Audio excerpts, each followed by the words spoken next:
ये equatorial climate के बारे में है और इसके बारे में बहुत आप बेहतर जानते हो। हिंदी इंग्लिश दोनों में पढ़ लेना आप लोग, ठीक है, ताकि कोई दिक्कत ना रहे। जैसे लिखा है ना, भूमध्य रेखीय गर्म आर्द्र जलवायु, इक्वेटोरियल, वो हॉट वेट इक्वेटोरियल क्लाइमेट की बात कर रहा हूं। वहां पे कह रहा है कि जो बारिश होती है, वर्षण, उसमें क्या क्या खासियत है, और जो है तो वो गलत कौन सा है इसके हिसाब से। इनकरेक्ट आंसर देना है आपको, ठीक है। तो करेक्ट की बात नहीं हो रही है, इनकरेक्ट की हो रही है। तो बताओ फिर। पहला सवाल स्टेटमेंट है, वर्ष भर वर्षण भारी और अच्छी तरह से वितरित होती है। Precipitation is heavy and well distributed throughout the year. Maximum rainfall occurs after the June and December solstices. Maximum rainfall कब कब होता है, ये है। और तीसरा है, savanna is the characteristic feature present here. Savanna यहाँ की विशेषता प्रस्तुत, सवाना यहाँ विशेष विशेषता प्रस्तुत करता है। जरा दिमाग लगाओ कौन कौन से सवाल इसमें आपके हो सकते हैं। गलत कौन कौन से हैं? सही नहीं पूछ रहा है, गलत पूछ रहा हो। पहला सवाल है,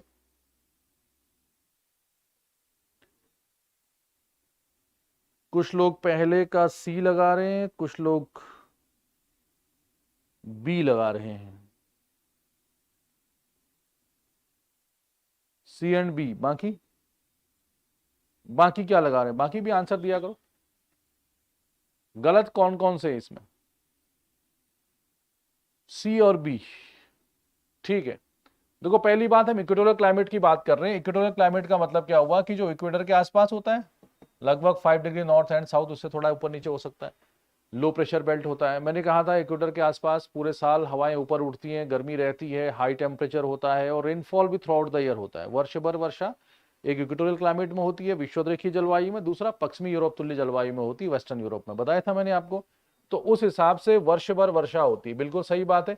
अच्छी तरह से वितरित होती है, वितरित का मतलब है सभी महीनों में होती है। Rainfall through out the year आपने पढ़ा होगा, ठीक है, ये हमने पढ़ा ही था। यानी कोई भी यहां पर ड्राई सीजन नहीं होता है। तो स्टेटमेंट 1 इज करेक्ट। तो पहला करेक्ट है, तो वो क्या कह रहा है, गलत कौन सा है? तो पहला पहला जहां जहां आएगा वो तो होगा नहीं, तो ऑप्शन ए तो हो ही नहीं सकता। किसी ने दिया तो नहीं ऑप्शन ए? ठीक है, अच्छा, ऑप्शन ए तो हो ही नहीं सकता, क्यों? गलत पूछ रहा ना वो। दूसरा, अधिकतम वर्षा जून और दिसंबर संक्रांति के बाद होती है। मतलब ये कह रहा है कि इस एरिया में अधिकतम वर्षा जून के बाद और दिसंबर के बाद होती है। सोलिस्टाइस वर्ड यूज किया ना इसने, समर सोलिस्टाइस एंड विंटर सोलिस्टाइस होता है। संक्रांति, जैसे हम कर्क संक्रांति की बात करते हैं, जिसको हम समर सोलिस्टाइस कहते हैं, जब 21 ऑफ दिसंबर को सन ट्रॉपिक ऑफ कैंसर पे वर्टिकल होता है, कर्क रेखा पे, उसको कर्क संक्रांति कहते हैं। और दिसंबर 22 ऑफ दिसंबर को जब मकर रेखा पे लंबवत होता है, उसको विंटर सोलिस्टाइस कहते हैं, यानी मकर संक्रांति। तो कर्क संक्रांति और मकर संक्रांति के बाद, ठीक है, आपको वर्षा यहां प्राप्त होती कह रहा है। यानी ये किसका कहना ये है कि जुलाई अगस्त में यहां पे बारिश ज्यादा होती है ना, या फिर जनवरी फरवरी में ज्यादा बारिश होती है। क्या ये स्टेटमेंट सही है? ये स्टेटमेंट गलत है। ये स्टेटमेंट गलत नहीं है। ऐसा नहीं होता कि अधिकतम वर्षा जून में होती है। जून में तो हमारे यहाँ होती है, आपने देखा होगा, जून जुलाई में हमारे यहाँ अच्छी खासी बारिश होती है। तो यहाँ पर बारिश का महीना कोई और होता है जिसमें ज्यादा होती है। वैसे तो पूरे साल होती है, लेकिन कम से कम ये ऑप्शन ठीक नहीं है कि जून और दिसंबर के बाद यहाँ वर्षा ज्यादा होती है। ऐसा नहीं होता है। कब होती है अभी थोड़ी देर में पता लग जाएगा आपको, ठीक है। हो सकता है अगला सवाल उससे रिलेटेड हो, इसलिए मैं उसको नहीं बता रहा हूं। तीसरा सवाल यहाँ है, सवाना यहाँ की प्रमुख विशेषता प्रस्तुत करता है। तो ये आपने बिल्कुल सही आंसर लगाया है। सवाना, सवाना यहां पर, सवाना कैसे हो जाएगा? सवाना तो क्या है? सवाना तो ग्रासलैंड है। तो सवाना तो अलग चीज है ना। सवाना तो इक्वेटोरियल रीजन के थोड़ा सा नॉर्थ और थोड़ा सा साउथ होता है। तो savanna is a type of grassland कह सकते हो। घास के मैदान होते हैं, अफ्रीका के नाम से रखा गया है। तो वहां पर तो एक लंबा ड्राई सीजन आता है। तो सवाना तो नहीं हो, गलत आंसर है। ये भी गलत है। तो वो गलत ही तो पूछ रहा है। तो 2 और 3 जिसमें सही होगा, आंसर इज बी। तो इसका आंसर हो जाएगा आपका बी वाला, ठीक है। तो ये आपका पहला आंसर है। क्लियर है? आगे चलें।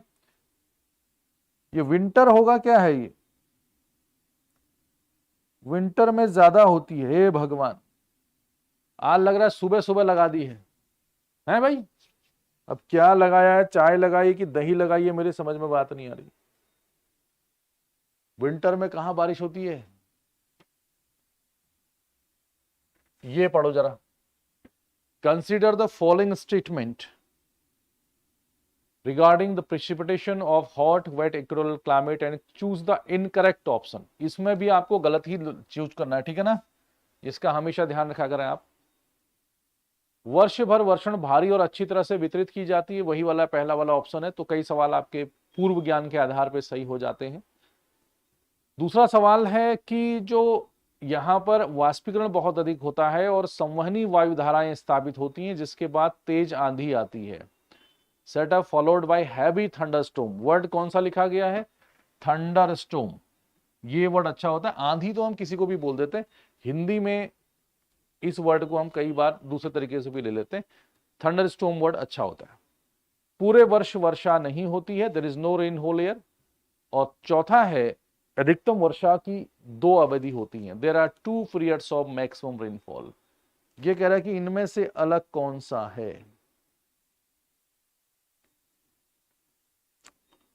दूसरा नंबर का बताओ,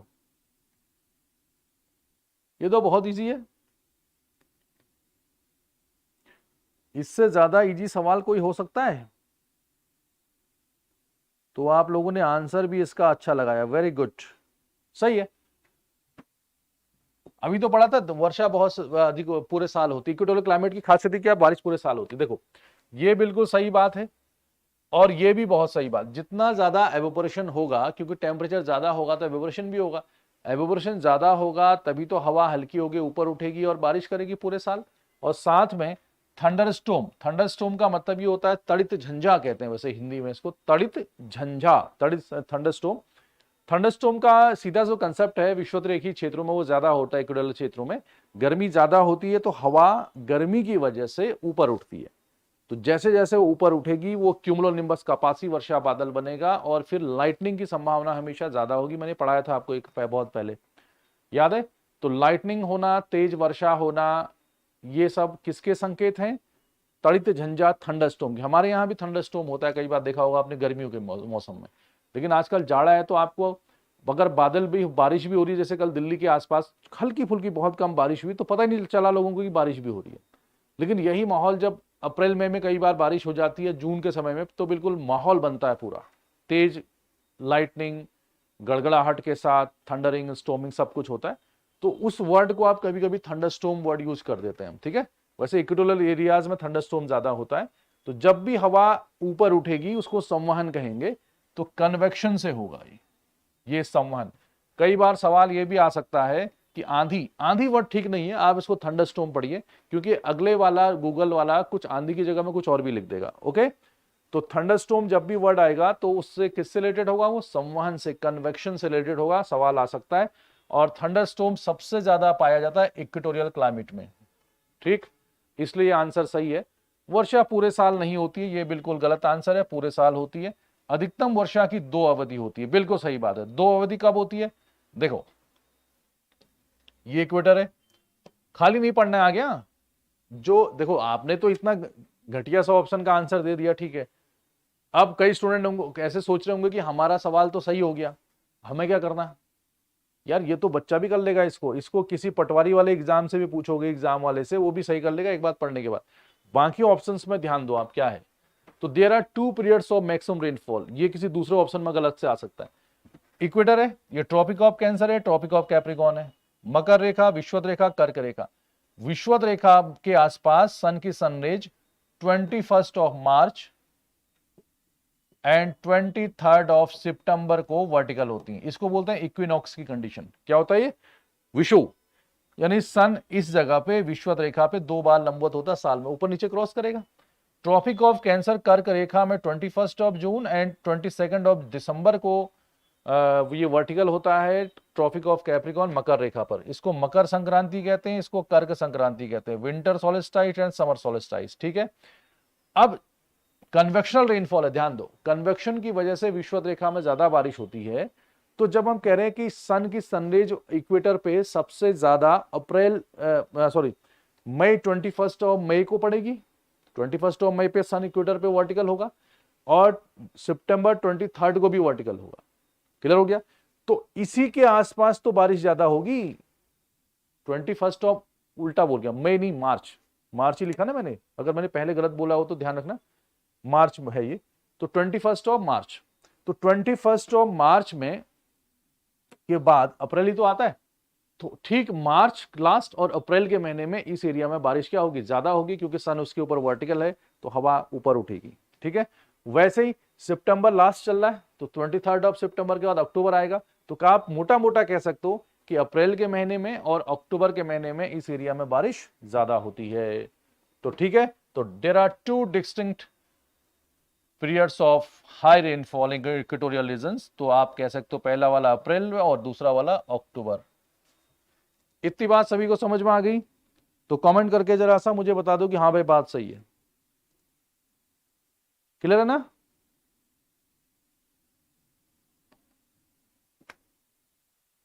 बात समझ में आ गई सभी को? अगला सवाल। ऐसे आपके बहुत सारे क्वेश्चन सही हो जाएंगे, बस आप एक बात का ध्यान रखना, मैंने कई बार कहा है, जो चीज मैं पढ़ाता हूं उसको घर जाके बुक से जरूर पढ़ा करो। एमसीक्यू का मतलब ये नहीं होता कि आप एक सवा घंटा यहाँ 1.5 घंटा बर्बाद करो मेरे साथ और उसके बाद आप घर में जाके बिल्कुल भी इसको नहीं देखते हो, कोई फायदा नहीं है। अभी क्या चल रहा है, नवंबर 31 आते आते, अगले महीने मकर संक्रांति आते आते आप पूरा भूल जाओगे, कोई फायदा नहीं होगा। आगे बढ़े। अब दूसरा सवाल फिर से है, भूमध्य रेखी गर्म आर्द्र जलवायु में वर्षा से संबंधित निम्नलिखित कथनों पर विचार करिए। वही सवाल है, equatorial hot and wet climate में। इसमें ध्यान रखना कि कौन सा करेक्ट पूछ रहा है कि इनकरेक्ट पूछ रहा है। यहां पर केवल संवहनी वर्षा होती है, only convectional rainfall occurs here. क्या ये बात सही है? दूसरा, आपेक्षिक सापेक्षिक relative humidity is constantly high, यहां पर आर्द्रता लगातार अधिक होती है। ये कह रहा है कि कौन सा सही है, और आप लोगों ने जो आंसर दिया है, बी आंसर ज्यादातर लोगों ने दिया है इसमें। क्या ये बात सही है? बाकी लोग आंसर क्यों नहीं देते भाई? आंसर दिया करो यार।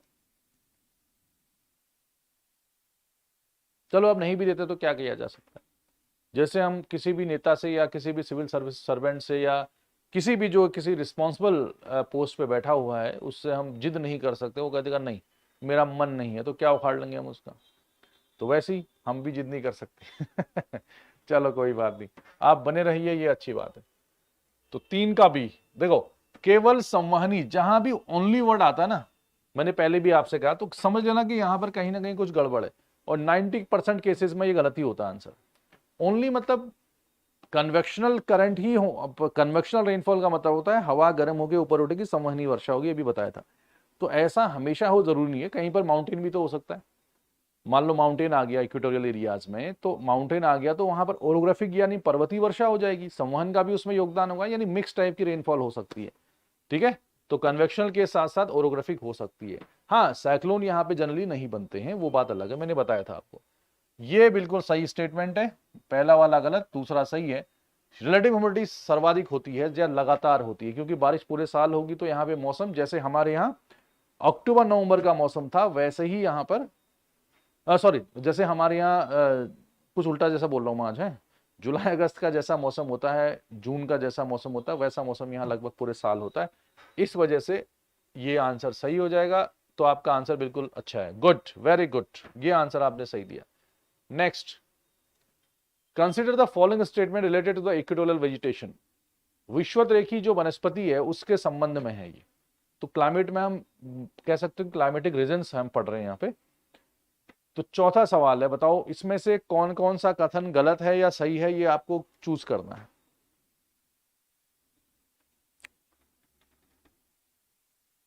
तो पहला है कि dense tropical rain forest usually having a cloud cover termed selvas is found here, यानी एक उष्णकटिबंधीय वर्षावन जिसे सामान्य तौर पर बादल का घेरा होता है, या बादल का घेरा मतलब जहां पर बारिश ज्यादा होती है, बादल होते हैं, जिसे सेल्वा या सेल्वास कहते हैं। तो सेल्वास अच्छा वर्ड है। दूसरा स्टेटमेंट है, यहाँ छोटे सूखे के मौसम के दौरान पेड़ अपने पत्ते झाड़ देते हैं। ये सारी चीजें मैंने आपको बताई हुई हैं। इसका भी आंसर मैंने आपको बताया हुआ है। क्लाइमेटोलॉजी की खासियत ही यही है कि इसमें अगर आपका कंसेप्ट क्लियर है तो बहुत सारे क्वेश्चन आप जो आपने डायरेक्टली पहले नहीं आपके निगाह से गुजरे हैं उनको भी आप सॉल्व कर सकते हो लॉजिक के बेस पे दिमाग लगा के। फोर्थ का कुछ लोग सी कह रहे हैं, कुछ लोग बी कह रहे हैं, कुछ लोग डी कह रहे हैं। मतलब सी नहीं कहा किसी ने, ये अच्छी बात है। चलो देखो, ए dense tropical rain forest, tropical rain forest है यानी बारिश ज्यादा होगी। तो बारिश ज्यादा क्यों होगी? क्योंकि इक्वेटर पे है, तो डेंस तो वो होगा ही, इसमें कोई डाउट नहीं है। बहुत घने वन होते हैं। Usually having a cloud cover termed Selvas is found here. घने उष्णकटिबंधीय वर्षा वन में सामान्य तौर पर बादल का घेरा होता है जिसे सेल्वास कहते हैं। A dense tropical rain forest usually having a cloud cover termed as selvas. इसको पढ़ने में थोड़ा सा कंफ्यूजन हो रहा होगा आपको, हो सकता है। वो ये कह रहा है कि यहां पर जैसे बादल बादल बहुत ज्यादा होते हैं तो ऐसे वर्षा वनों को सेल्वास कहा जाता है। ये आंसर बिल्कुल सही है। ट्रॉपिकल रेन फॉरेस्ट यानी इक्वेटोरियल रेन फॉरेस्ट जो खास तौर पे ब्राजील में पाए जाते हैं। अमेजन रिवर जहां पे बहती है ना, दुनिया में सबसे ज्यादा पानी उसी नदी पे है, वाटर वॉल्यूम के हिसाब से उसको हम लार्जेस्ट कहते हैं। तो उस एरिया में जो पेड़ होते हैं उनको सेल्वास कहा जाता है। अगर आप एटलस में देखोगे तो वहां पर बाएं साइड जो फिजिकल मैप होता है उसमें सेल्वास लिखा हुआ है इसमें। ठीक है, तो first statement is correct, Selvas कहा जाता है उसको। आप ये मत समझो कि बादल को सेल्वास कह रहा हो, बादल सेल्वास कहां से आ जाएगा? पेड़ को। यहां पर छोटे सूखे के मौसम, सूखा मौसम कहां से आ जाएगा यहाँ पे? ठीक है ना, यहां पर सूखा पड़ता ही नहीं है, पूरे साल बारिश होती है। तो सेकंड स्टेटमेंट इज इनकरेक्ट, तो आंसर उसका हो जाएगा ए। तो आंसर है इसका ए वाला। ठीक है ना, ये है सेल्वास मीन्स ट्रॉपिकल या इक्वेटोरियल एवरग्रीन रेन फॉरेस्ट। खास तौर पे अमेजन रिवर के आसपास के वन जो ब्राजील में है उनको सेल्वास कहा जाता है। नेक्स्ट, भूमध्य रेखी वनस्पति के संबंध में निम्नलिखित कथनों पर विचार कीजिए।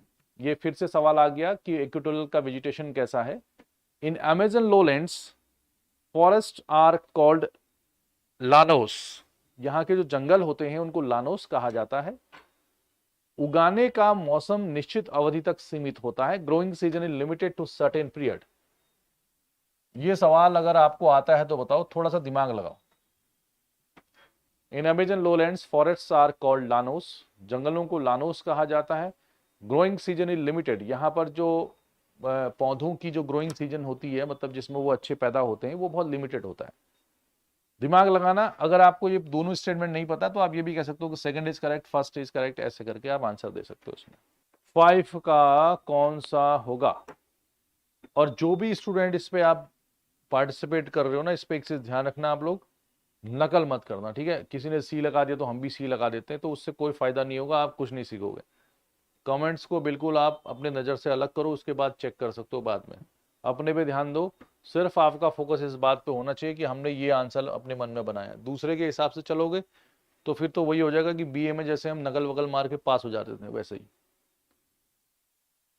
देखो ठीक है, अमेजन लोलैंड्स, ये तराई लिख दिया वैसे इसने, लेकिन तराई तो हमारे यहाँ भाबर के नीचे वाला हिस्सा होता है। अमेजन लोलैंड्स मतलब नदी बहती है वहां पे। फॉरेस्ट आर कॉल्ड लानोस, अब ये भी बताया था मैंने, फॉरेस्ट आर कॉल्ड सेल्वास। इससे पहले वाले सवाल में बताया था ना मैंने, अमेजन नदी के आसपास का जो रीजन है वहां पे जो जंगल होते हैं, ट्रॉपिकल एवरग्रीन फॉरेस्ट होता है, उसको हमने सेल्वास नाम दिया था इसमें थोड़ी देर पहले, इससे पहले वाले सवाल में। तो अगर आप रेगुलर बने हुए हो तो आप इस सवाल को कैसे सही या गलत कर सकते हो। ठीक है, तो Selvas, dense forest is called Selvas, ये भी पढ़ाया था मैंने। अब ये तो गलत हो गया। अब लानोस क्या है? देखो, लानोस एक ग्रासलैंड है। जो लानोस वर्ड यूज किया गया है तो जरूरी थोड़ी है कि आपका सेल्वास ही आए एग्जाम में। तो कहने का मतलब मेरा ये है कि अगर ये इक्वेटर है, सोचो तो इक्वेटर के आसपास के एरियाज में बारिश ज्यादा होती है। क्यों होती है आपको पता ही है, हवा ऊपर उठती है, बारिश होती है। तो इस एरिया के बाद जैसे जैसे टुवर्ड्स नॉर्थ और टुवर्ड्स साउथ जाएंगे, हम इक्वेटर से थोड़ा सा दूर जाएंगे, तो हल्की हल्की बारिश कम होने लगेगी। धीरे धीरे बारिश कम होगी, बारिश कम होगी तो पेड़ों की जगह पे जो डेंस फॉरेस्ट था उसकी जगह पे स्कैटर ट्रीज पैदा होते जाएंगे। ये भी आपको पता है कि नहीं, दूर दूर पेड़ पैदा होते जाएंगे, ठीक, दूर दूर स्कैटर्ड। और जब पेड़ दूर होंगे तो उसके साथ घासें भी पैदा होती जाएंगी, ग्रासेस। और जैसे जैसे और नॉर्थ में जाओगे आप, बिल्कुल नॉर्थ नहीं, मैं थोड़ा सा 15-20 डिग्री नॉर्थ है साउथ की बात कर रहा हूं, फिर धीरे धीरे और बारिश कम होती जाएगी तो पेड़ और कम होते जाएंगे, घासें डोमिनेटिंग होते जाएंगी, ठीक। और बारिश कम होगी तो घासें भी कम हो जाएंगी, तो इस एरिया में आपको डेजर्ट्स मिलने शुरू हो जाएंगे। फिर उसके बाद फिर चेंज हो जाता है ना, थोड़ा सा ये सीक्वेंस है, ये मैंने पढ़ाया भी था आपको शायद। तो ऐसा है। अब ये बताओ मुझे आप कि जैसे जैसे हम यहां पे गए तो ये तो रेन फॉरेस्ट था, सिल्वास रेन फॉरेस्ट, इसके ऊपर इसको सवाना कहते हैं। क्या बोलते हैं इसको? Savanna grassland. घासें ज्यादा और पेड़ दूर दूर, स्कैटर्ड ट्रीज। और ये ऐसे पेड़ होंगे जो ड्राई सीजन में इनको बहुत नुकसान होगा, लॉन्ग ड्राई पीरियड होगा, आग लगने की घटनाएं, वाइल्ड फायर्स ज्यादा होंगी। तो घासें सर्वाइव कर जाएंगी, आग लगने के बाद भी वो दोबारा से पैदा हो जाती बारिश के बाद, मैंने सारा पढ़ाया हुआ आपको, ठीक। तो थोड़ा सा इक्वेटर से नॉर्थ और थोड़ा सा साउथ, इसको सवाना ग्रासलैंड कहते हैं। और इस सवाना ग्रासलैंड के अलग अलग जगह पे अलग अलग नाम होते हैं। जैसे लानोस नाम है, तो लानोस वेनेजुएला में है। कहां पर है? वेनेजुएला एक जगह है, तो लानोस आपको वेनेजुएला में मिलेगा। तो tropical grassland, tropical savanna type of grassland या उष्णकटिबंधीय सवाना तुल्य जलवायु इसको आप कह सकते हो, ठीक है। वैसे ही ब्राजील में उसको कैंपोस कहते हैं, अफ्रीका में उसको सवाना कहते हैं, वेनेजुएला में उसको लानोस कहते हैं। तो llanos is a type of savanna grassland और ट्रॉपिकल ग्रासलैंड, ठीक है। तो पहला सवाल आपका गलत है। दूसरा, उगाने का मौसम निश्चित अवधि तक सीमित रहता है। ये आंसर कैसा हुआ? तो मुझे बड़ी खुशी है कि एक आध आंसर को छोड़ के सभी ने इस पे डी आंसर लगाया है। कौन कौन सा करेक्ट है? देखो, एक बंदे ने सी भी लगाया है आंसर, अनर्थ हो गया है यहां।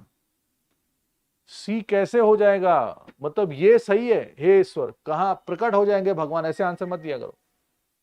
अभी अभी पहले पढ़ाया था कि उसको सेल्वास कहते, तो अभी लानोस कैसे कह देंगे उसे?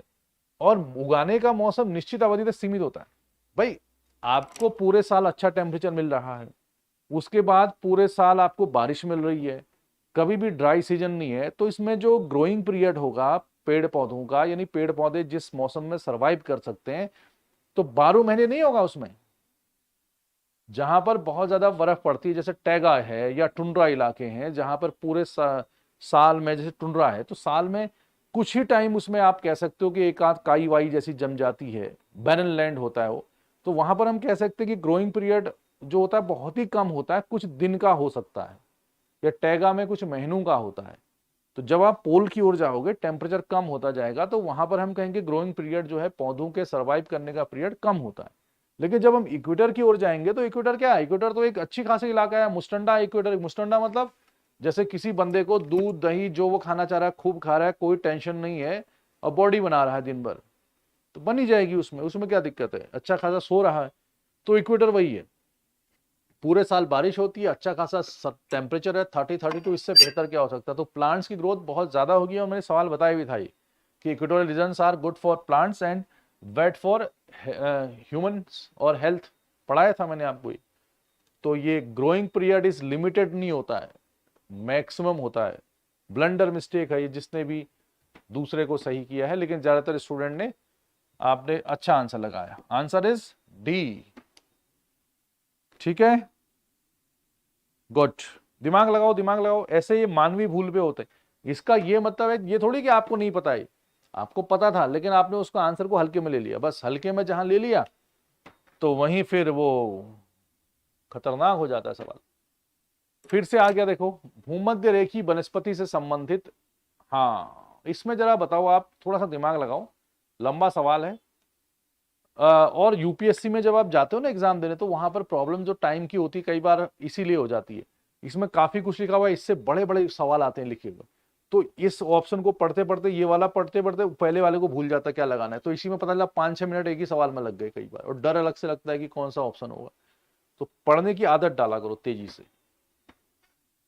तो विश्वदरेखी वनस्पति के बारे में कौन सा कथन सही है, कह रहा है, कौन सा करेक्ट है? कह रहा कि भूमध्य रेखी वनस्पति में महोगनी, आबनूस, पाइन और डाइवुड जैसे उष्णकटिबंधीय दृढ़ लकड़ी सम्मिलित होती है। अब आपको याद करना पड़ेगा कि कौन सी लकड़ी कहाँ होती है, ठीक। और दूसरा है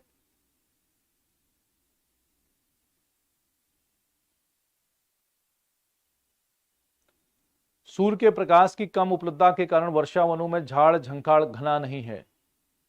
द अंडरग्रोथ इस rain forest is not dense, मतलब वर्षा जहां ज्यादा होती है वहां पर निचले हिस्से में बहुत ज्यादा झाड़ियां वाड़ियां नहीं पाई जाती क्योंकि सूर्य की उपलब्धता कम होती है। और थर्ड है अधिपादप, ऐसे अधिपादप आपने एपिफाइट्स पढ़ा होगा, ठीक है। कई लोगों ने आंसर दिए हैं, मैंने इसमें टाइम इसलिए ज्यादा दिया आपको कि आप इसको ढंग से कर सको। तो 6 का बी लगा रहे हैं कुछ लोग सी लगा रहे हैं, कुछ सी लगा रहे हैं, तो कोई बात नहीं, इसका गलत सही जो भी होगा मान लिया जाएगा। देखो क्या है, कौन सा करेक्ट है कह रहा है, ठीक है। देखो पहली बात तो यह है कि जो वनस्पति में महोगनी, आपनूस, ये सब, एबोनी, पाइन, यहां पर एक वर्ड आया पाइन, आप जरा सर्च करके देखना कि पाइन जो है वो किस टाइप का है। Pine, spruce, juniper, silver fir, pine. तो पाइन आपको इक्वेटोरियल एरिया में मिलता है कि कहीं और मिलता है, ये बिल्कुल फैक्चुअल है। तो पहला वाला सवाल अगर आपको नहीं भी आया तो कोई दिक्कत वाली बात नहीं है। तो पाइन को अगर आप गौर से देखोगे तो आपको मिलेगा कि पाइन कहां मिलता है, और महोगनी और आपनूस कहां मिलता है, एबोनी। तो महोगनी एबोनी तो ठीक है इक्वेटोरियल में मिलते हैं, महोगनी और एबोनी इक्वेटोरियल या जहां थोड़ी बारिश ठीक ठाक होती वहां पे मिल जाते हैं ये। लेकिन पाइन और डाइवुड के बारे में जब आप देखोगे तो डाइवुड हो सकता है आपको इंडिया में भी मिल जाए, या पाइन आपको हिमालय में मिल जाए ऊंचाई वाली जगह पे, ठीक है। तो सभी ये जो क्या है पेड़ हैं वो इक्वेटर पे मिलते हैं, ये गलत है पहली बात। तो पहला स्टेटमेंट रॉन्ग है इसका। दूसरा है सूर्य के प्रकाश की कम उपलब्धता के कारण वर्षा वनों में झाड़ झंकार घना नहीं है, ये बिल्कुल सही बात है ना। Undergrowth in rain forest is not dense due to the less availability of sunlight, मतलब यह कि यहां पर नीचे वाले पेड़ थोड़े से कम मिलेंगे। क्यों मिलेंगे, क्योंकि यहां पर पेड़ों की ऊंचाई बहुत ज्यादा होती है, क्योंकि उनको खुराक मिल रही है। ऐसे में बहुत हरे भरे चौड़ी पत्ती वाले पेड़ होते हैं तो वो पूरे आसमान को ढक लेते हैं, ठीक है। और जब आसमान को ढक लेते हैं तो नीचे सनलाइट कम पहुंचती है, इसलिए ग्रोथ बहुत कम होती है नीचे, ऊपर को सब मिलते रहते हैं बढ़िया बढ़िया। ये आंसर आपका बिल्कुल सही है, लेस अवेबिलिटी ऑफ लाइट, क्योंकि सनलाइट नीचे नहीं पहुंच पाती, क्योंकि पेड़ ऊपर चौड़े हो जाएंगे ना, उनकी कैनोपी चौड़ी हो जाएगी तो सनलाइट नीचे कम आएगी। और तीसरा है अधिपादप ऐसे पौधे हैं जो अन्य पौधों पर अपना घर बनाते हैं। Epiphytes are plants that make their home on other plant, बिल्कुल सही बात है। इसको आप गूगल पे सर्च करिए तो एपिफाइट्स क्या होगा, जो पेड़ है, कोई एक मेन पेड़ है, उस पेड़ की जो उसका जो तना है, जो उसका पेड़ है, उससे साइड में पेड़ में ही एक साइड से दूसरा पेड़ निकला होगा। वो पेड़ कहेगा, जो दूसरा वाला निकला है कहेगा मुझे नीचे जमीन पे जड़ वड़ में या रूट्स बनाने की जरूरत नहीं है, मैं इसी पेड़ से अपना काम निकाल लूंगा। तो एफिफाइट्स मतलब जो दूसरों पे निर्भर होते हैं, तो दूसरे पेड़ पे अपना घर बना लेंगे, यानी अपनी जो रूट्स हैं वो दूसरे ही पेड़ के अंदर होंगी, उसकी ऊपर ही होंगी टहनियों में, तो उनको एपिफाइट्स कहते हैं। तो ये एपिफाइट्स एक बहुत बड़ा फीचर है इक्वेटोरियल रीजन का। तो आंसर इज बी, 2 और 3 सही है, सही है ना। हाँ, तो ये आंसर आपका बिल्कुल सही है। तो इसके बाद आप इसको सर्च कर लेना, ठीक है। अगला सवाल, निम्नलिखित में से कौन सी फसल आर्द्र भूमध्य रेखीय जलवायु के लिए उपलब्ध नहीं है, या not suitable for hot wet equatorial climate. ये भी क्या है, थोड़ा सा आप जो फसलें होती हैं, क्रॉप्स होती हैं, उनको याद रखना पड़ेगा। जैसे कोकोआ, या जिससे आपकी कॉफी वो बनती है, चॉकलेट वॉकलेट बनती है, कॉफी है, ऑलिव्स है, सिनकोना है, कि इनमें से कौन सा ऐसा है जो आपको विषुवत रेखीय क्रॉप्स में नहीं पाया जाएगा। ये सवाल अच्छा खासा है, जरा दिमाग लगाओ। कोको, कोको कहां मिलता है, अगर आपसे कहा जाए ये आपका अफ्रीका है, है ना, इक्वेटर के आसपास, इसको बोलते हैं गिनी कोस्ट। ये जो है ये वाला ना, ये गिनी कोस्ट है। इसके गिनी कोस्ट में कुछ कंट्रीज हैं, जैसे घाना है, आइवरी कोस्ट है ना। तो इस एरिया में क्या पैदा होता है पहले तो ये बताना है। इक्वेटर के आसपास है ये गिनी कोस्ट। तो यहां पर अगर आप देखोगे तो क्या पैदा होगा, जरा दिमाग लगाओ उसमें 7वें नंबर का कौन सा आंसर इसमें सही है। इसमें कोको, घाना, आइवरी कोस्ट, ये जो जैसे चॉकलेट वॉकलेट बनती ना, कोकोआ, उसके बीज यहाँ पे मिलते हैं। तो ये बहुत ही, Guinea Coast is famous for cocoa. तो पहला आंसर तो सही है। दूसरा भी सही है, दूसरा भी सही है, कॉफी। आप नहीं कहते हो ब्राजील में कॉफी मिलती है, भारत में भी कॉफी, कर्नाटक के साइड को जहां बारिश वारिश ज्यादा होती है वहां पैदा होती है। तो कॉफी में का भी आपको इक्वेटोरियल क्लाइमेट में मिल सकता है, क्योंकि वहां पे बारिश ज्यादा चाहिए कॉफी के लिए। तो दूसरा स्टेटमेंट भी इसका सही है, दूसरा वाला। अब रही बात किसकी, तीसरे की, ऑलिव्स, जैतून। ये गड़बड़ हो गया। जैतून आपको मेडिटेरियन क्लाइमेट में मिलेगा, भूमध्य सागरी, भूमध्य रेखी नहीं, जो भूमध्य सागर है, इटली और यूरोप के, सॉरी, यूरोप और अफ्रीका के बीच में जो मेडिटेरियन सी है, उसी को हम मेडिटेरियन क्लाइमेट कहते हैं।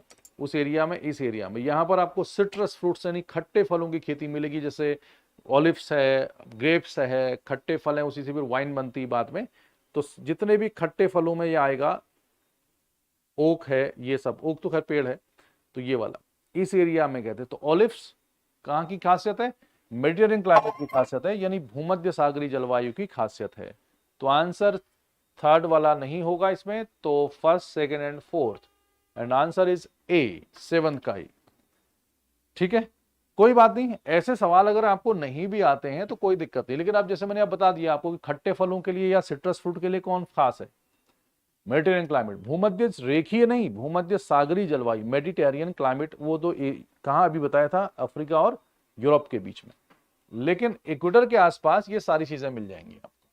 कोको के लिए तो फेमस मैंने बताया गिनी कोस्ट, आइवरी कोस्ट और घाना, टॉप 2 कंट्रीज हैं।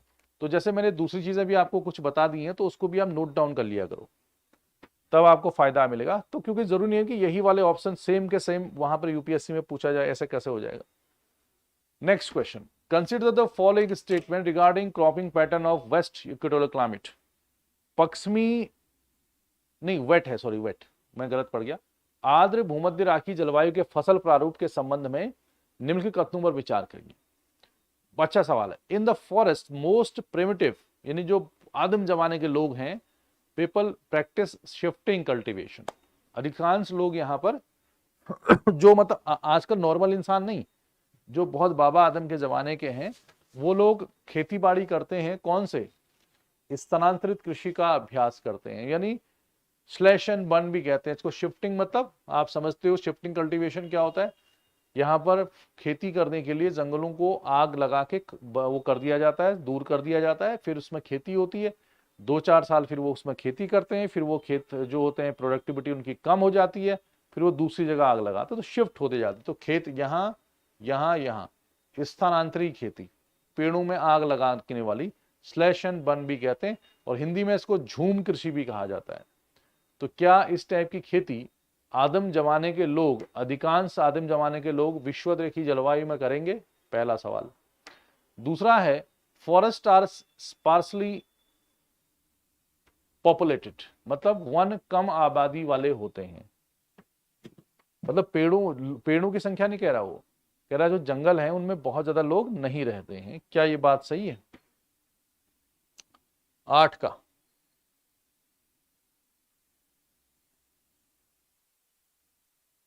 एट्थ का सवाल, थोड़ा सा दिमाग लगाओ, क्या पता आपको आ जाए। एट्थ का कुछ लोग ए लगा रहे हैं, कुछ लोग सी लगा रहे हैं, कुछ लोग ए और सी ही में ज्यादा चल रहा है अभी भी मामला।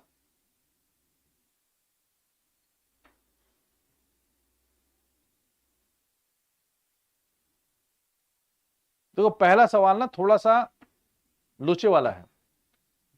थोड़ा सा लोचे वाला कैसा है कि वो कह रहा है कि जो शिफ्टिंग एग्रीकल्चर है या शिफ्टिंग कल्टीवेशन है, मतलब आग लगा के दूर जाने वाली बात, आदम जमाने के लोग अधिकांश वही करते हैं ये काम। तो अधिकांश शिफ्टिंग कल्टीवेशन तो होती है, लेकिन उस जमाने के लोग जो बहुत खतरनाक पुराने वाले थे, वो लोग शिफ्टिंग कल्टीवेशन ना करके, वो भी करते नहीं, उतना नहीं, वो फूड का कलेक्शन करते हैं, नेचुरल फूड, मतलब जैसे पेड़ से वो फल गिर गए, कोई दूसरी चीजें आ गई, तो ये फूड गैदर्स होते हैं, फूड का गैदरिंग करते हैं। दूसरा हंटिंग करते हैं, क्योंकि यहाँ पर बायोडाइवर्सिटी बहुत ज्यादा होती है, आपको बहुत सारे जानवर मिल जाते हैं वहां पे। तो गुजरे जमाने के लोग या पुराने जमाने के जो लोग हैं, प्रिमिटिव सोसाइटीज, जिनको आज भी नहीं पता कि रोहित शर्मा की कप्तानी खतरे में है, वो वाले लोग यहाँ पर क्या करेंगे,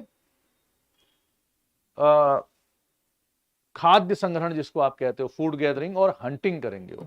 तो फूड गैदरिंग एंड हंटिंग यहाँ पे बहुत ज्यादा होता है। क्यों होता है?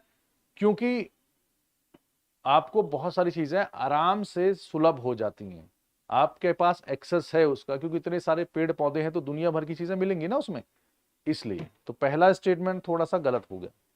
दूसरा है वन कम आबादी वाले होते हैं, बिल्कुल सही बात है। इक्वेटर के आसपास बहुत ज्यादा लोग नहीं रहते हैं, उसमें नॉर्मल लोग रहते हैं, क्योंकि रहना उतना आसान नहीं होता इन जंगलों में। तो वन कम आबादी वाले ही होते हैं। तो 8th का बी आंसर होगा इसका, ठीक है। फूड गैदरिंग ज्यादा चलता है।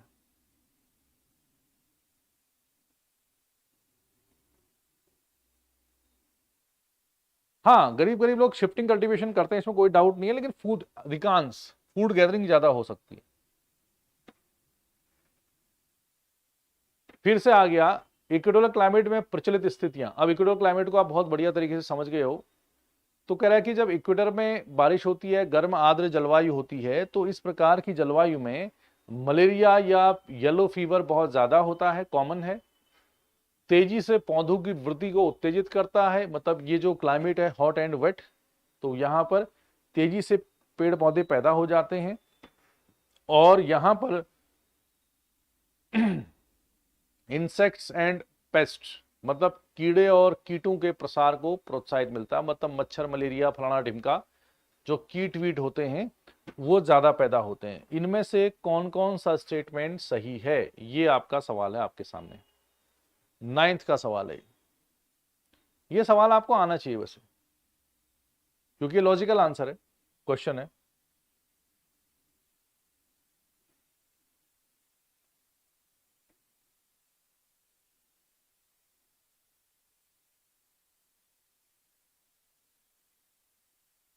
दिमाग लगाओ।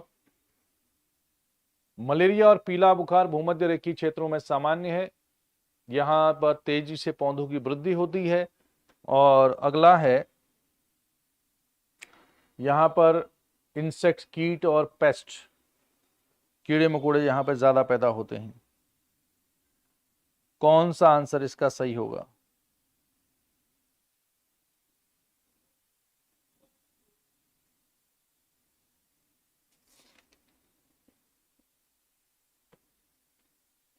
तो 9th का आपने लगाया है ज्यादातर लोगों ने, कौन सा? डी। डी का मतलब उपरोक्त सभी, यही आंसर होगा क्या? बिल्कुल सही बात है। देखो, इक्वेटोरियल रीजन क्या है? इक्वेटोरियल रीजन में पूरे साल वर्षा होती है, पूरे साल बारिश होती है, पूरे साल वहां पे ह्यूमिडिटी ज्यादा है, चिपचिप ज्यादा है। तो आप हमारे यहाँ देख लो ना, जैसे जून जुलाई अगस्त के महीने में जब मानसून का सीजन आता है तो बारिश ज्यादा होती है। तो मानसून के सीजन में जब बारिश ज्यादा होती है हमारे यहाँ, तो उसी समय डेंगू जैसी बीमारियां होती हैं, मलेरिया ज्यादा होता है, मच्छर ज्यादा होते हैं, कीट पतंगे ज्यादा होते हैं। दुनिया भर के अनहेल्दी क्लाइमेट हमारे यहाँ होता है जब ह्यूमिडिटी ज्यादा होगी। जब भी ह्यूमिडिटी ज्यादा होगी, रिलेटिव ह्यूमिडिटी, टेम्परेचर ज्यादा होगा, तो वो स्वास्थ्य के लिए, हेल्थ के लिए हानिकारक ही होगा। आप कभी भी देखो, जून जुलाई अगस्त सितंबर में ज्यादातर जो मेडिकल से रिलेटेड होते हैं लोग, उनकी थोड़ा सा बिजनेस अच्छा चलता है। आजकल जाड़ा है, आप कितना भी खा लोगे बहुत ज्यादा दिक्कत आपको नहीं आएगी। तो वो जो ज्यादा गर्मी और ज्यादा टेम्परेचर और ज्यादा ह्यूमिडिटी वाला केस है, वो खतरनाक होता है। तो मलेरिया वलेरिया सब आपको वहां मिलेगा। जब क्यों मिलेगा? क्योंकि ये इंसेक्ट्स एंड पेस्ट का प्रसार ज्यादा हो जाएगा। और दूसरा, इस टाइप के क्लाइमेट में आप देखते होंगे, जैसे ही जून जुलाई का महीना आता है तो हर जगह हरियाली हो जाती है, क्योंकि बारिश ज्यादा हो रही है, पेड़ पौधों को अच्छा खासा पानी मिल रहा है, तो वो ग्रो करेंगे एकदम, तो पौधों की वृद्धि बहुत ज्यादा होगी।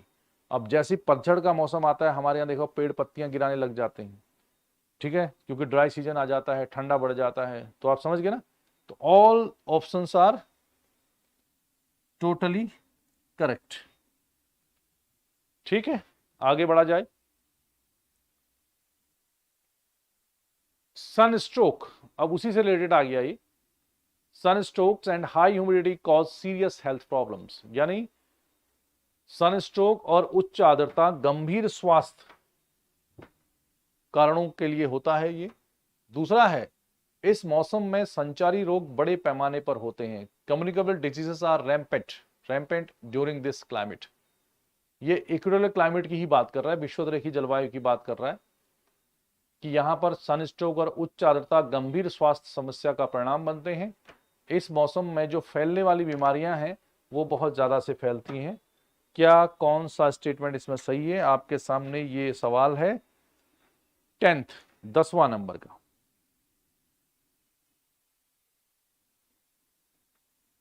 दिमाग लगाओ जरा, कौन सा स्टेटमेंट सही होगा इसमें?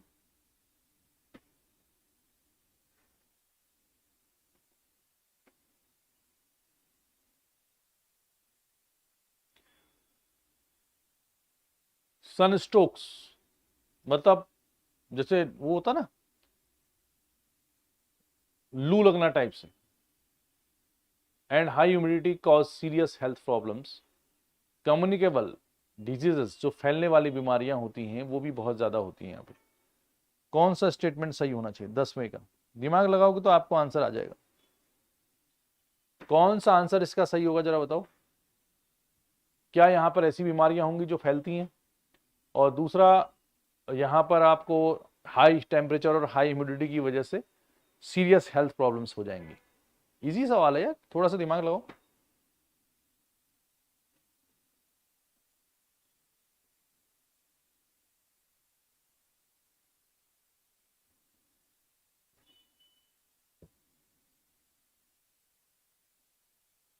हाँ बिल्कुल सही है।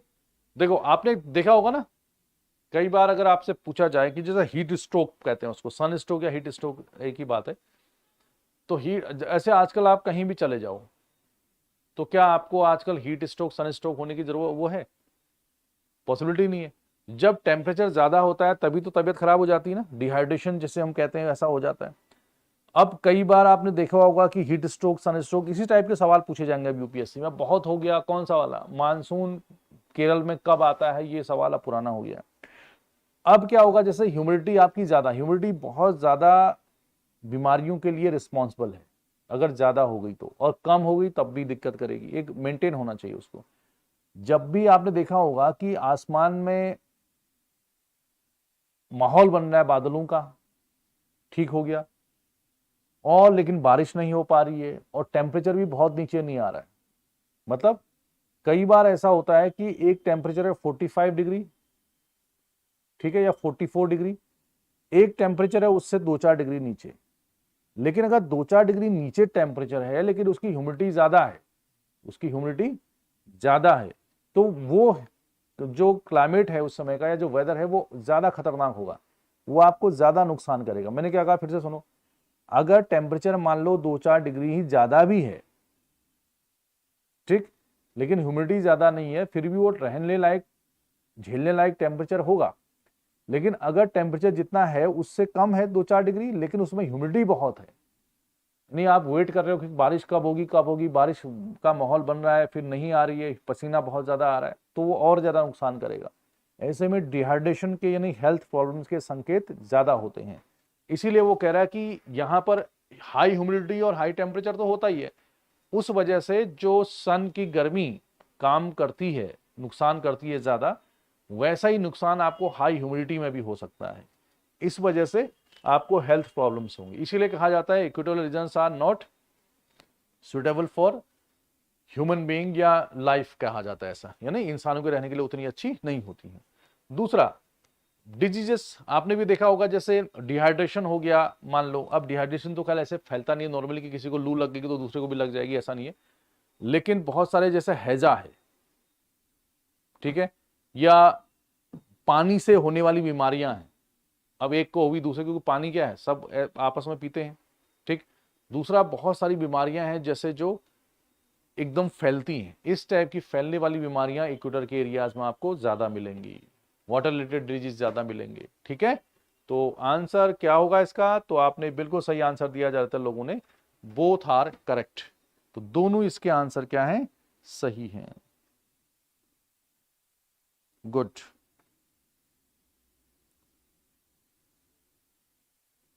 10 का सी।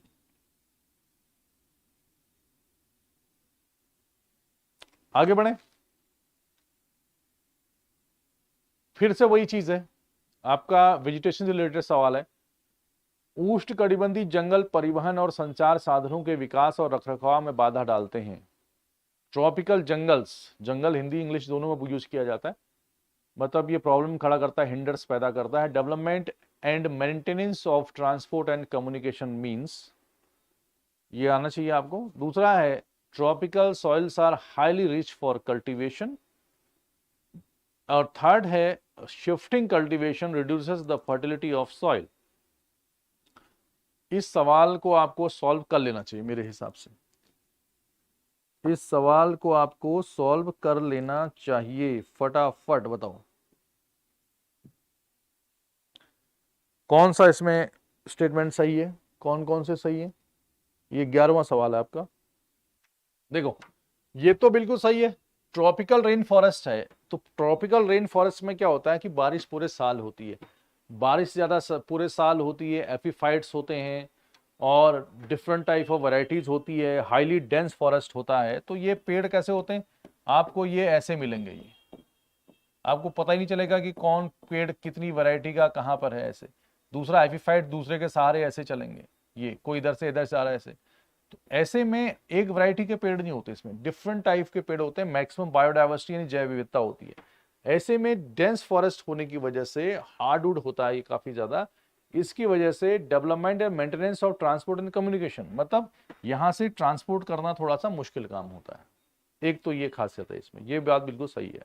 ठीक है, पहला वाला। दूसरा है उष्णकटिबंधीय मिट्टियां कृषि के लिए अत्यधिक समृद्ध होती हैं। गलत बात है, ये गलत है। ट्रॉपिकल एरिया में जहां बारिश ज्यादा होगी और टेम्परेचर ज्यादा होगा, इस टाइप की चीजें, तो वहां पर रेड सॉइल या रेड एंड येलो सॉइल, और कहीं कहीं पर ज्यादा अल्टरनेट सीजन में लेटराइट सॉइल, इस टाइप की चीजें आ जाती हैं। तो यहाँ पर पानी वानी ज्यादा होने की वजह से, टेम्परेचर ज्यादा होने की वजह से ये सब चीजें एक हाईली होती हैं, तो कई सारी चीजें घुल जाती हैं, मिट्टी का रंग लाल पीला हो सकता है। तो ऐसे में ये उतनी ज्यादा फर्टाइल नहीं होती हैं जितनी मिड लैटिट्यूड्स यानी मध्य अक्षांशीय जलवायु, जैसे चेन्नोजम है, चेस्टनट है, प्रेरी टाइप ऑफ सॉइल्स हैं, वो होती हैं। उसको सॉइल वाले मुद्दे पे हम डिस्कस करेंगे। तो ये सॉइल उतनी अच्छी नहीं मानी जाती है, ठीक है ना। हाँ, पेड़ पौधों के लिए सही हो जाएगी, लेकिन फसलों के लिए थोड़ा सा दिक्कत करेगा। थर्ड सवाल है स्थानांतरित कृषि मृदा की उर्वरता को कमी करती है। बिल्कुल सही बात है, क्योंकि आप बार बार क्या करोगे, पेड़ों को काटोगे, एक आध बार तो आप, फिर आपने आग लगा दिया उस पे स्लेशन बर्न वाला, फिर वो आप खेती करोगे, तो इससे क्या होता है कि आपके जो पेड़ थे वो तो खराब हो गए। उनने जड़ों को, मिट्टी की जो जड़ें थी उनको मजबूती से पकड़ा था उसने, लेकिन आपने उसको काट दिया। उसके बदले आपने अपने हिसाब से खेती बाड़ी कर दी, नई फर्टिलाइजर्स या सॉइल को मेंटेन नहीं रखा, आपने यूज नहीं किया फर्टिलाइजर्स का अच्छे से, क्योंकि गरीब प्रिमिटिव सोसाइटी है।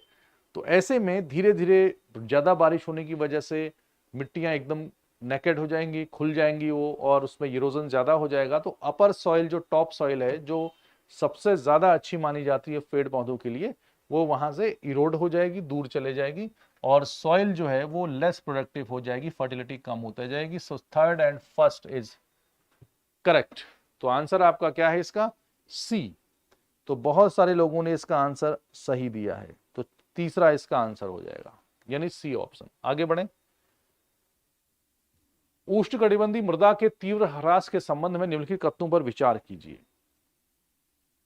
तो इसमें आपको विचार करना है कि कौन कौन सा होगा, कैसे कैसे होगा। तो पहला सवाल है, the fertility of top soil in rain forest region is very poor. और टॉप सॉइल मैंने वर्ड यूज किया था, आप फिर से आगे देखो। और दूसरा सवाल है, बाद में मृदा के अपरदन और मृदा की परीक्षणता के साथ मृदा तेजी से बिगड़ती है। Soil deteriorates rapidly with subsequent soil erosion and soil impoverishment. क्या मतलब हुआ इसका? मतलब मिट्टी जो है वो खराब हो जाती है, ठीक, धीरे धीरे।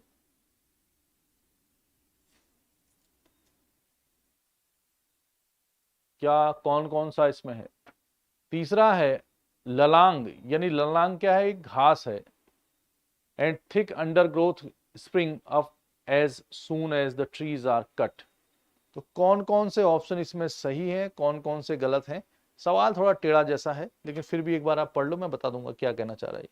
हाँ, आंसर तो आज आप बिल्कुल सही लगा रहे हो भाई, वेरी गुड, अच्छा है भाई। सीधी सी बात है, ऊपर क्या है, फर्टिलिटी कम हो जाती, जहां भी बारिश ज्यादा होगी और पेड़ वेड़ कटेंगे या कुछ चीजें होंगी तो अपर सॉइल टॉप सॉइल को बिगड़ने की संभावना ज्यादा होगी, ठीक है, और डिकम्पोजिशन भी ज्यादा हो जाएगा उसमें, ठीक हो गया। दूसरा है बाद में मृदा के अपरदन और मृदा की परीक्षण के, मृदा तेजी से बिगड़ती है, ठीक है, मिट्टी बिगड़ते जाती है। तीसरा, ये जो घास वास इस टाइप की चीजें हैं, छोटे मोटे वृक्ष, ये तुरंत ही उग जाएंगे। उसका रीजन ये है कि भाई बारिश वारिश हो रही है, थोड़ी बहुत गर्मी हो रही, टेम्परेचर ज्यादा ठीक ठाक है, तो ऐसे में घासें और छोटे मोटे जो झाड़ियां हैं वो उग जाती हैं, ठीक, ऑल द अबव। और बिल्कुल सही बात है, तो फर्टिलिटी को मेंटेन रखने का मौका पेड़ पौधों को नहीं मिल पाता है। All the options are correct, ठीक। अगला सवाल, लकड़ी और पशुधन कृषि में कठिनाइयों के संबंध में, मतलब consider the following statement regarding difficulties in lumbering and live stock farming. मतलब जैसे लंबरिंग का मतलब होता है जो पैसा वैसा कमाते हैं व्यवसाय में जो लकड़ी से संबंधित होता है, और लाइव स्टॉक फार्मिंग मतलब होता है जैसे पशुपालन जिसको हम कहते हैं, उनमें क्या क्या प्रॉब्लम्स हैं। तो पहला है कि live stock farming is greatly handicapped by the absence of मीडो grasses. मतलब जो घास के मैदान होते हैं ना, घास के जैसे फूलों के मैदान होते हैं, फूलों का मैदान, घास का मैदान, जैसे सोनमर्ग गुलमर्ग हमारे कश्मीर में कहते हैं उसको, तो इस टाइप के जो घास के मैदान है वो कम है, ठीक। तो इस वजह से पशुपालन कम होता है। क्या स्टेटमेंट सही है? दूसरा है, घासें इतनी लंबी और खुरदरी होती हैं कि वो पौष्टिक नहीं होती हैं। कई बार बहुत लंबी लंबी घासें होती हैं और खुरदुरी होती है कि उनमें पौष्टिकता की कमी होती है, जिससे आपका लाइव स्टॉक फार्मिंग में कमी आती है। In Africa domesticated animals are attacked by सीसी फ्लाइज। एक मक्खी का नाम है ये, सीसी कहते हैं, टी साइलेंट होता है उसमें, टेट से नहीं होता, सीसी होता है, ठीक है, ये वाला सीसी मक्खी, ये नाम सुना होगा आपने, हमला करती हैं, मतलब इसलिए भी वहां पर पशुपालन उतना अच्छा नहीं है। कौन कौन से कारण हैं कि विषुवत रेखी क्षेत्रों के आसपास के इलाकों में या थोड़ा सा ऊपर नीचे के इलाकों में जहां जहां घास थोड़ी ज्यादा है वहां पर पशुपालन उतना अच्छा नहीं हो पा रहा है? कौन सा आंसर सही होगा 13 का?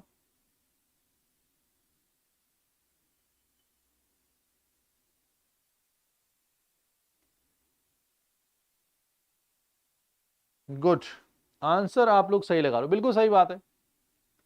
देखो होता क्या है ना, पशुपालन के लिए आपको जरूरी है कि पेड़ों को जहां जहां घासें अच्छी होती हैं, ग्रासलैंड्स होती हैं जहां पर, तो घास वास के लिए जो पौष्टिक घासें होती हैं वहां पर दूध ज्यादा देंगी, है ना, या फिर दूध जो मांस वाले पशु हैं ज्यादा बढ़िया बनेंगे, ठीक। अब पेड़ जो मांस और जो नॉर्मल जानवर हैं वो पेड़ की पत्तियां तो नहीं खा सकते ना ऊपर ऊपर वाली, तो इसलिए घासों का होना बड़ा जरूरी है। अगर घासें हैं, मेडोज है, तो तब तो आपको पशुपालन के लिए अच्छा मिलेगा। तो इसलिए घासें वहां से कम है, उबड़ खाबड़ ज्यादा है, पेड़ पाड़ दूर दूर वाला है, तो ये ठीक है, ये वाला। दूसरा, अगर कहीं पर घास वास है भी तो वो मोटी खुरदुरी है और टॉल होती है, जैसे सवाना टाइप ऑफ ग्रासलैंड में उतना अच्छा नहीं माना जाता घासें। लेकिन जो शीतोष्ण कटिबंधीय घास के मैदान होते हैं जैसे प्रेरी ग्रासलैंड और स्टेपी ग्रासलैंड जिसको हम कहते हैं, वहां पर घासें बड़ी अच्छी होती, पौष्टिक होती, न्यूट्रिशस होती हैं, तो इसलिए उनकी बॉडी सॉडी भी बन जाती, दूध दूध भी बढ़िया देते हैं वो, ठीक। ये तीसरा है, domesticated animals are attacked by the सीसी फ्लाइज। मतलब वहां पर मैंने कहा ना कीट वीट बहुत ज्यादा पैदा होता है अफ्रीका में, तो इस वजह से बीमारियां बहुत होती हैं किसमें, जानवरों में। अभी भी आप देखना कि बहुत सारी बीमारियों को कैद वायरस वायरस वाले जो होते हैं या बैक्टीरिया वाले खास तौर पे, तो आप कहते हो कि वो अफ्रीका में, नाइजीरिया में वो पैदा हो गया, कैमरून में, युगांडा में, अंगोला में पाया जा रहा है उसका वायरस, इतने लोग मारे गए। तो वो गरीबी वाला जो महाद्वीप है बहुत ज्यादा, ब्लैक कॉन्टिनेंट, जार कॉन्टिनेंट, वहां पर इस टाइप की चीजें क्लाइमेट के हिसाब से पैदा बहुत ज्यादा होती है। तो जितनी ज्यादा ह्यूमिडिटी या मॉइस्चर होगा, टेम्परेचर ज्यादा होगा, इक्वेटोरियल टाइप ऑफ क्लाइमेट होगा, वो इंसान के रहने के लिए थोड़ा सा मुश्किल होगा, इसीलिए वहां पर ऑक्यूपेशन भी कम है और गरीबी ज्यादा मिलेगी। ठीक है, ये स्टेटमेंट सही है। तो all the options are right. तो सारे के सारे ऑप्शन आपको क्या मिलेंगे? सही मिलेंगे। ठीक है, आगे बढ़ें। अब ये भी है, ostrich is found in Kalahari desert. Ostrich होता है ना, एक बड़ा तेज तेज दौड़ता है, कालाहारी जो बोत्सवाना में है वहां पाया जाता है। कह रहा है हिरन है, बारासिंगा है, स्टेग, जेब्रा, जिराफ। और थर्ड है the wild life sanctuaries and national parks are absent in countries with equatorial forest like Africa. यानी अफ्रीका में जो जंगल का इलाका है विषुवत जलवायु वाला, वहां पर आपको क्या नहीं मिलेगा? सेंचुरीज नहीं मिलेंगी, है ना, वन्य अभ्यारण्य नहीं मिलेगा, राष्ट्रीय उद्यान नहीं मिलेंगे वहां पे। तो क्या इन बातों में कुछ सच्चाई है? दिमाग लगाओ जरा।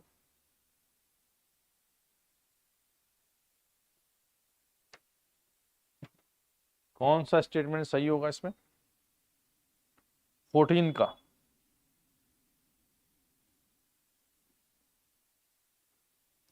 हाँ हाँ बिल्कुल पड़ेगा।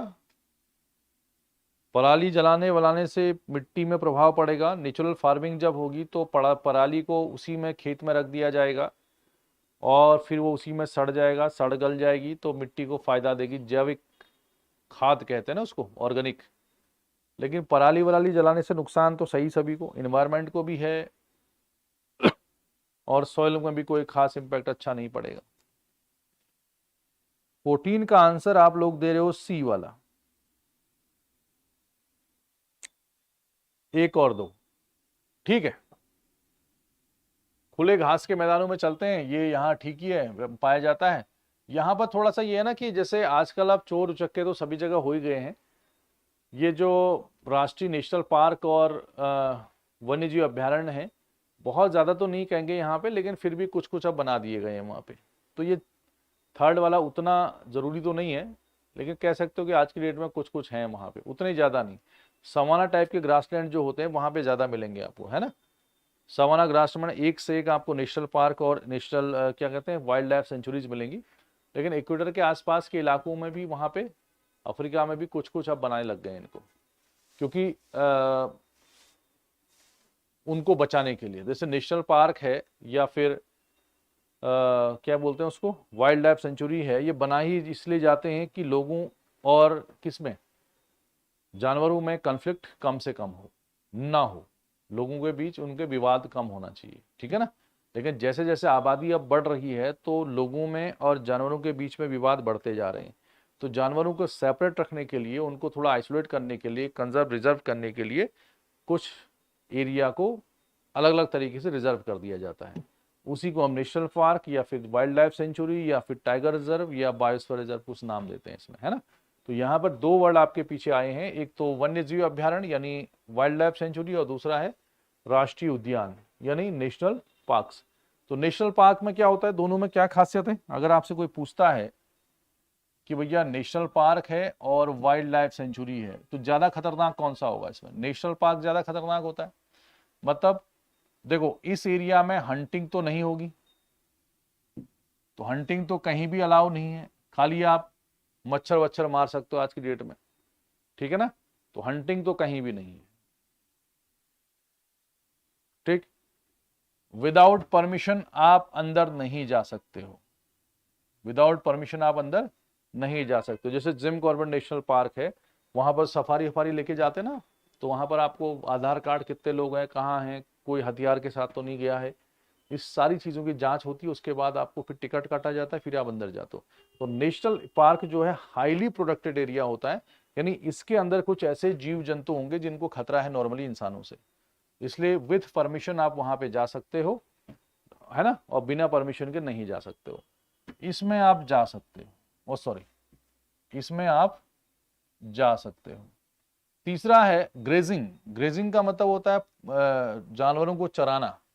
यहाँ पर ग्रेजिंग यानी जो पशु जाते हैं ना जंगलों में, क्योंकि वहां के आसपास के लोगों के आसपास ही नेशनल पार्क होते हैं, तो यहां पर आप चराई वराई नहीं कर सकते हो, पशु को नहीं ले जा सकते हो।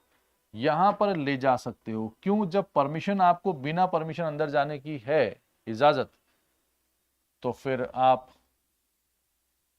पशु भी तो ले जा सकते हो ना अपने। मतलब वाइल्ड लाइफ सेंचुरी ऐसे जानवरों के लिए होती है जिनको उतना थोड़ा खतरा कम है, या जिनका जो डेंजरस कम है, कन्फ्लिक्ट कम है। जैसे बर्ड सेंचुरी नाम सुना होगा, चिड़िया के लिए सेंचुरी, गधों के लिए सेंचुरी, वाइल्ड लाइफ सेंचुरी जो अपने गुजरात में है।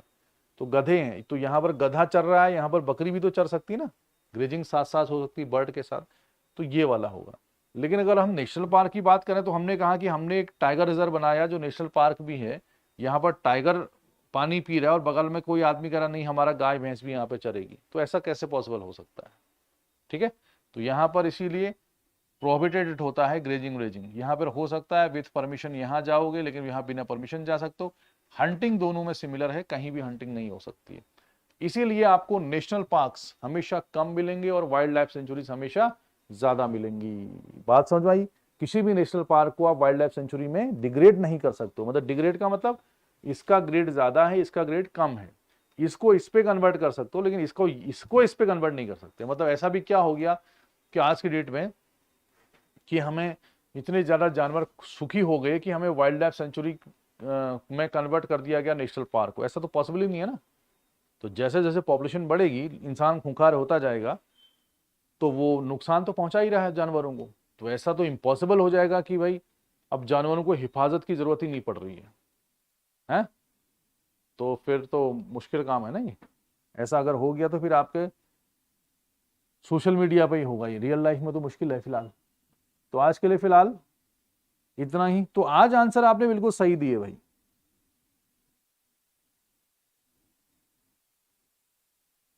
आज आपके जो आंसर्स हैं उनसे मैं बड़ा खुश हूं, सारे आंसर अच्छे हैं। ठीक, आज आपने गलतियां नहीं करी हैं, गुड। धीरे धीरे आप लाइन पे आ रहे हो। तो फिर हम कल मिलते हैं, ठीक है?